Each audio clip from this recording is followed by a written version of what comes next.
अस्सलाम वालेकुम दोस्तों। मैं हूं अब्दुल शकूर और आप देख रहे हैं साज पॉडकास्ट। और सबसे पहले हम तमाम नाजरीन से माजरत ख़्वाह हैं। हम काफ़ी अरसा इस प्लेटफॉर्म पे अब्सेंट रहे हैं। थोड़े से प्लान्स होते हैं लोगों के कुछ मामलात होते हैं वो देखने होते हैं, उसकी वजह से हम थोड़े से मसरूफ़ रहे हैं। आज मेरे साथ मौजूद हैं डॉक्टर अमजद वसीम। अस्सलाम वालेकुम सर। वालेकुम अस्सलाम। जी शकूर। क्या हाल है आपके? ठीक हैं? क्या हाल है सर? ठीक है, तबीयत ठीक है आपकी? डॉक्टर साहब, सबसे पहले तो आप अपनी मसरूफियात को पसे पर्दा रख के साज पॉडकास्ट को टाइम दिया करें और अपने नाजरीन से थोड़ी सी माफ़ी मांगें। देखें, मैं इंतहाई माज़रत ख़्वाह हूँ क्योंकि काफ़ी अरसे से हम इस प्लेटफ़ॉर्म से वाक़ई एब्सेंट रहे हैं। आप हमारी कोताही समझ लें या सुस्ती समझ लें, लेकिन कुछ कमिटमेंट्स ऐसी थी जिनको किए बगैर गुज़ारा नहीं था। तो इंशाअल्लाह हम आइंदा ये अपनी जो है कंसिस्टेंसी बरकरार रखेंगे और आप लोगों से राब्ते में रहेंगे। Thank you. Thank you so much doctor साहब, आपने अपनी मसरूफियत के बावजूद टाइम निकाला साज पॉडकास्ट के लिए, और हम इसके लिए तहे दिल से आपका मशकूर हैं। तो सबसे पहले हमें ये बताएं कि काफ़ी सारे टॉपिक्स हैं हमने मिस किए हैं। एक तो हमारे साउथ पंजाब में, हमारे अपने वसेब में इतना बड़ा डिज़ास्टर हुआ है, और जी। इस डिज़ास्टर की वजह से तकरीबन 5 लाख लोग डिस्प्लेस हुए हैं अपने घरों से। सड़कों पे आए हैं, उनके घर गिर गए हैं, तबाह बर्बाद हो गए हैं। उस हवाले से भी हम नहीं बात कर सके, क्योंकि हम तो दूर बैठे थे, हम आवाज़ ही उठा सकते थे।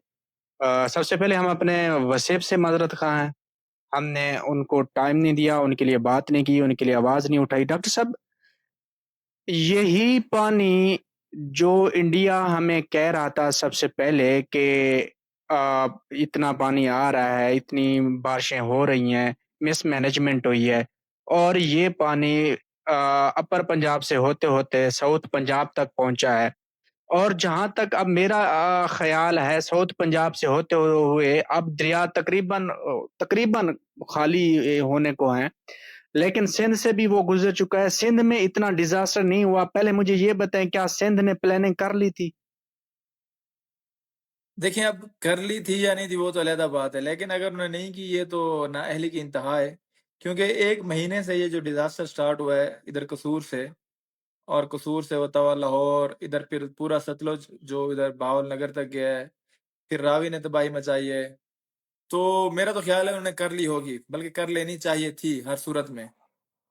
क्योंकि जहाँ तक मेरी कुछ मालूमात हैं, सिंध में इतनी मसाइल नहीं हुए। यही पानी सारा आखिर सिंध से गुज़र के भी तो गया है ना। जो पंजाब में तबाही मचा के गया है, वो सिंध से भी गुज़र के गया है। ठीक है? वहाँ हमारी मालूमात के मुताबिक वहाँ पे इतना डिज़ास्टर नहीं हुआ। क्या ये पंजाब गवर्नमेंट की नाअहली थी कि जिसकी वजह से हमें इतने बड़े डिज़ास्टर का सामना करना पड़ा है?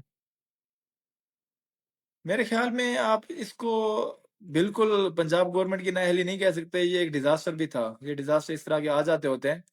लेकिन दोनों चीज़ें हैं, ये चीज़ें हम एडवांस भी मैनेज कर सकते थे, अपनी प्री प्लानिंग कर सकते थे। जब हमें पता चल रहा था कि बारिशें ज़्यादा हुई हैं, हम केपीके में भी ये हालात देख चुके थे और इंडिया हमें बार-बार आगाह भी कर रहा था। 3 दफ़ा उसने अलर्ट दिया हमें कि इस दफ़ा इतना पानी आ रहा है, और वो अपने जब वो डैम्स के गेट ओपन करता, हमें ऑलरेडी इन्फॉर्म करता था। लेकिन मेरे ख़्याल में हमने, या पंजाब गवर्नमेंट कह लें, इसको कैज़ुअल लिया है कि देख लेंगे। अगर हम प्री प्लानिंग कर रहे थे तो शायद इतना नुकसान ना होता जितना हुआ है।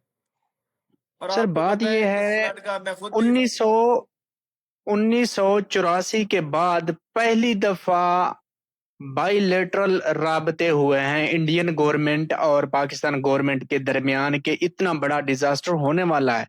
फिर भी पंजाब गवर्नमेंट ने जो बंद थे दरियाओं के, या जो इनखला था लोगों का, ये कर लेना चाहिए था कम अज़ कम। बंद मज़बूत कर लेने चाहिए थे, या हेडवर्क्स पे कुछ काम कर लेना चाहिए था।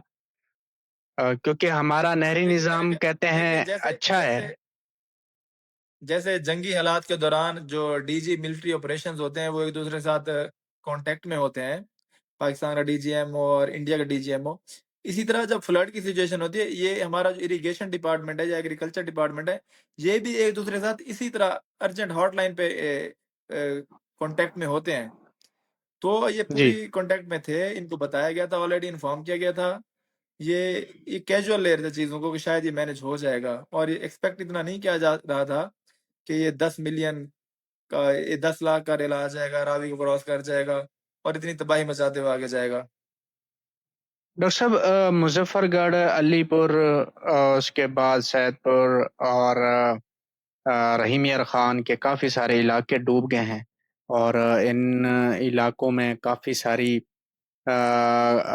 इमदाद की ज़रूरत है या गवर्नमेंट की प्लानिंग की ज़रूरत है। गवर्नमेंट के बड़े लेवल पे मतलब कि रिहैबिलिटेशन प्रोसेस की ज़रूरत है। तो आप क्या समझते हैं, गवर्नमेंट इसके लिए क्या कर रही है, और आप क्या कहते हैं, गवर्नमेंट को क्या पैगाम देना चाहते हैं कि इन इलाकों के लिए क्या करना चाहिए? क्योंकि हम जानते हैं कि वो लोग कितने गरीब हैं। साउथ पंजाब, आप जरा दिल की बात करें, आज क्या कहते हैं गवर्नमेंट को?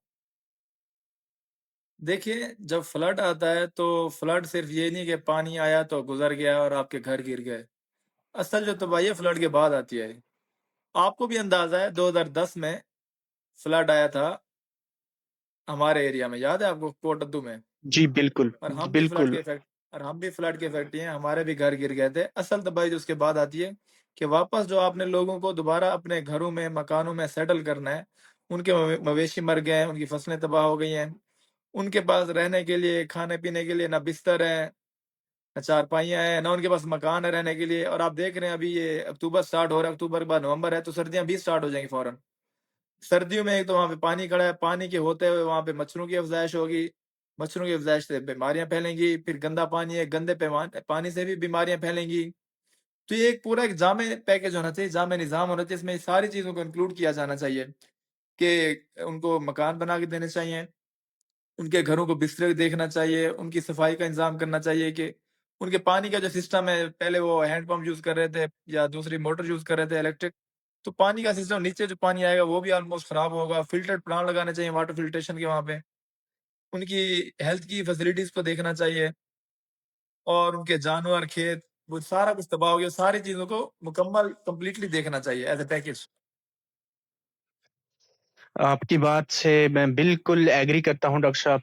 गवर्नमेंट को इस पे के ऊपर कंप्लीट पैकेज देना चाहिए, सेहत के हवाले से, रास्तों के हवाले से, खाने पीने के हवाले से, रिहैबिलिटेशन प्रोसेस, उनके घरों के हवाले से, रहने के लिए छतों के हवाले से।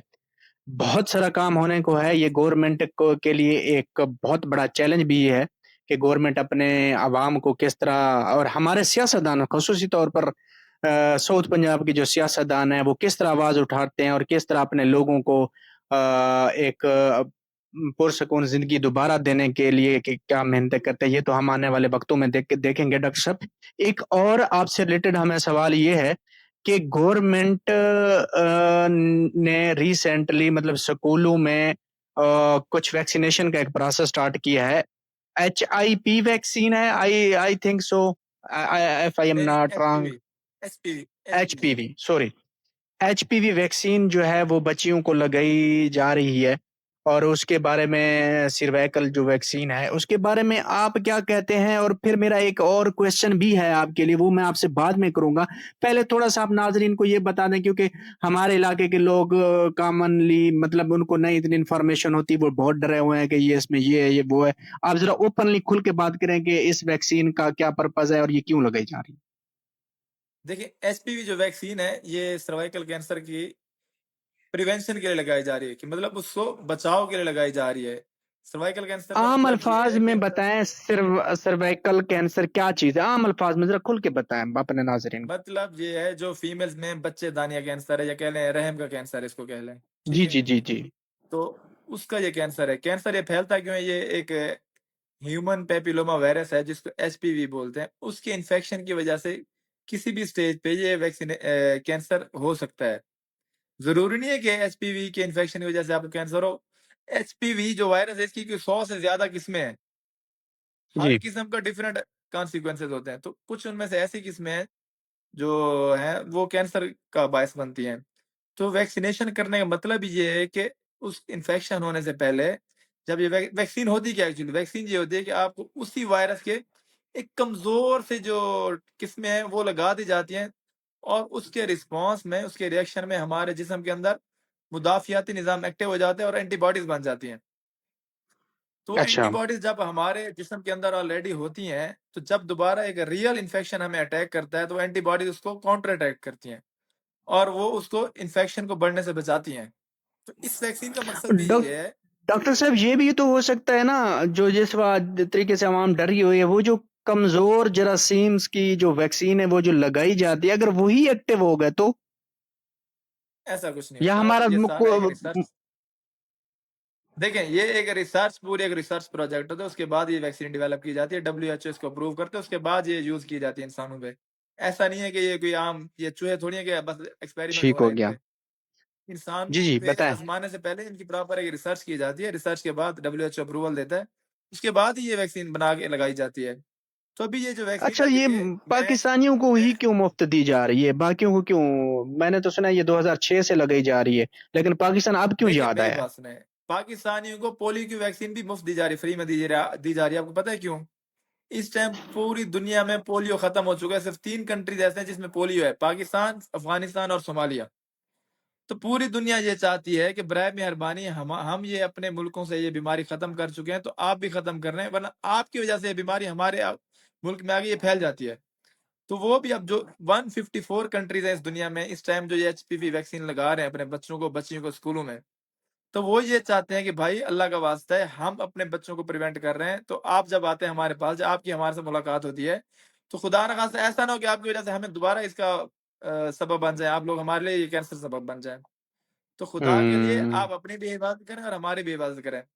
और ऐसा कुछ तो नहीं है पूरी दुनिया में कि आप ऐसा कुछ नहीं है पूरी दुनिया में कि पाकिस्तान जो है बहुत बड़े साइंटिस्ट प्रोड्यूस कर रहा है या ऐसे जीनियस प्रोड्यूस कर रहा है कि वो ये जो पूरी दुनिया है ये वैक्सीन के ज़रिए हमारे दिमाग ख़त्म करना चाहती है या हमें मारना चाहती है, ऐसी कोई चीज़ नहीं है। पूरी दुनिया के जो टैलेंटेड और जीनियस लोग हैं, वो वेस्ट में पाए जाते हैं और वो ये वैक्सीन लेते हैं। इससे कोई फ़र्क नहीं पड़ने वाला, आप टेंशन ना लें। मतलब कि पाकिस्तानी अवाम ये डरी हुई है कि हमारे साइंटिस्ट आना बंद हो जाएँगे, हमारे डॉक्टर इंजीनियर आना बंद हो जाएँगे, ऐसा कोई चक्कर नहीं है। ऐसा कुछ नहीं, उन्हें बताएँ कि हमारे जो मेल्स हैं, सबसे ज़्यादा उनको टेंशन ये होती है कि ये नामर्द ना कर दें हमें। उन्हें बताएँ ऐसी कोई बात नहीं, आप नामर्द नहीं होने लगे। आप ये और जो फीमेल्स होती हैं, उनको ये होता है कि हमारे बच्चे ना पैदा कम हो जाएँ, ऐसा कुछ नहीं होता। आप लगवाएँ, इंशाल्लाह ये बेहतरी के लिए है। चलें सर, बहुत-बहुत शुक्रिया आपका, आपने इस हवाले से हमारी रहनुमाई की, आगाही की आवाम को। और उसके बाद आज जो हमारा लास्ट टॉपिक है, पाकिस्तान और इंडिया का जनाबे वाले संडे शाम को एक टाकरा होने जा रहा है। डॉक्टर साहब ज़रा अपना अंदाज़ में, स्टाइल में ये हमें क्या समझते हैं ज़रा? पाकिस्तान क्रिकेट टीम हमें क्या समझती है? देखिए, भाई साहब, ऐज़ ए पाकिस्तानी मेरी दिली ख़्वाहिश है ये पाकिस्तान ये जो फाइनल है एशिया कप का जीत जाए। इससे बड़ी खुशी मेरे लिए तो कोई नहीं होगी पाकिस्तान की टीम जीतेगी। लेकिन जो हालात बता रहे हैं, जो पीछे से हम देखते आ रहे हैं, 2 मैच ऑलरेडी इंडिया से हम हार चुके हैं। जो साइकोलॉजिकल उनको सुपीरियॉरिटी है इंडिया को हमारे ऊपर, वो ऑलरेडी बहुत ज़्यादा है। हम साइकोलॉजिकली ज़रा अंडर है उनके, तो देखें अब मैच में क्या बनता है। But hope for the best. एक दफ़ा फिर हम उम्मीदें लगा लेते हैं अपनी टीम से कि इंशाल्लाह पाकिस्तान जीतेगा।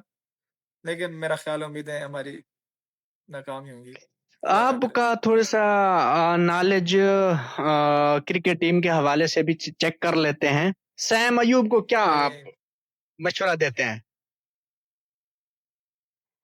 बैट्समैन बने देखिए या सैम बॉलर अयूब बने? खुद नहीं कुछ कन्फ्यूज़ नहीं है। कहा जा सकता। ये हम पूरी एक्चुअली पूरी पाकिस्तानी कौम ही ना कन्फ्यूज़ है। हमें हमें पता ही नहीं हमें करना क्या है। किसी को कुछ नहीं पता करना क्या है। जो बस जहाँ जिसका काम चल रहा है वो चला रहा है। सैफज़ादा फरहान के बारे में क्या कहते हैं? शाहिद अफ़रान तो अच्छी बैटिंग कर रहे हैं माशाल्लाह, अच्छा जा रहा है अभी तक तो। उनकी टेक्नीक के बारे में कुछ वो एक्सपर्ट जो हैं वो बता सकते हैं, लेकिन स्कोर तो उसने किए हैं। स्कोर उसने किए हैं और वो दलेरी के साथ भी खेल रहा है। और उसके बाद एक एक आध मैच में उसने चवल शॉटें ज़रा मारी हैं, सॉरी टू से, हमारे ऐसी लैंग्वेज इस्तेमाल नहीं करनी चाहिए, लेकिन ओवरऑल उसकी बॉडी लैंग्वेज और उसका समहाउ मुझे तो बहुत अच्छा लगता है। कॉन्फिडेंस है कैप्टन के हमारे लेकिन कॉन्फिडेंस है कॉन्फिडेंस है। लेकिन। कैप्टन का क्या कहते हैं? आगा सलमान। भाई इस पे मैं कुछ नहीं बात करना चाहता, प्लीज आप ही बात कर रहे हैं इस पे अपने नाजरीन के लिए। नाजरीन के लिए कैप्टन के हवाले से हम क्या बात करें? आगा सलमान, मेरा नहीं ख्याल कि वो एक दलेर कप्तान है। उसको इस तरह के कुछ स्टेप्स लेने नहीं आते भी कि इसको कैसे भेजना है। जहां इसको खुद को आने की जरूरत होती है वहां वो किसी और को आगे कर देता है, और जहां किसी और को आने की जरूरत होती है वहां खुद पहुंच जाता है। और ये एक मिस मैनेजमेंट है, मिस प्लानिंग है, ये देखना चाहिए पाकिस्तान क्रिकेट टीम को। और नो डाउट वो बोलता थोड़ा सही है, ठीक है, अच्छा बोलता है। बाकी कप्तानों की निस्बत से देखें जी, बिस्मिल्लाह कोनो बस इस तरह की जो स्टार्टिंग हो रहती है, तो वो वाला तो सीन नहीं है, लेकिन फिर भी कुछ हद तक ठीक है। आ, आप क्या प्रिडिक्ट करते हैं कौन मैच जीतेगा फाइनल, पाकिस्तान और इंडिया का Asia cup? Pakistan. As a, ये तो बताया आप as a Pakistani, as a cricket fan बता कौन जीतेगा? इंडिया। डॉक्टर साहब ये तो खुला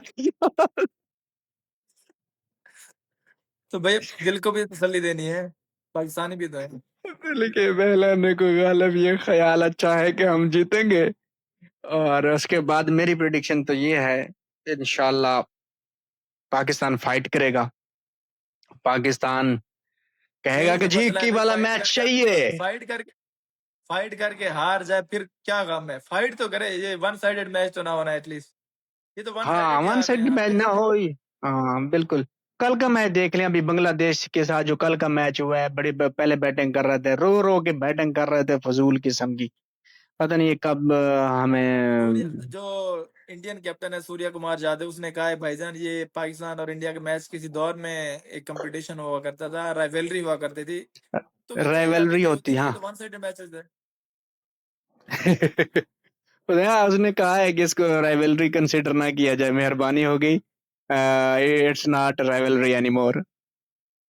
बिल्कुल सही कहा उसने, जब आप वन साइडेड मैच हार रहे होंगे तो यही दुनिया तो ऐसे ही देखेगी। थैंक्स सो मच डॉक्टर साहब, आज की पॉडकास्ट के लिए। मिलते हैं इंशाल्लाह अगली पॉडकास्ट में, और हम मजीद अच्छे अच्छे टॉपिक्स लेकर आएंगे और डिस्कस करेंगे, और अपने मेहमानों को भी बुलाएंगे, कुछ और मेहमानों को भी बुलाएंगे। डॉक्टर साहब से भी हम गुजारिश करते हैं कि अपने जो और गेस्ट आपने पेंडिंग रखे हुए हैं, क्यू में रखे हुए हैं, उनको भी बुलाएं, ताकि हम मिल बैठ के एक अच्छी सी बैठक करें और अच्छी सी गुफ्तगू करें। Thank you so much doctor साहब okay sir, thank you. For your शुक्रिया टाइम, शुक्रिया एंड सर। अल्लाह हाफिज।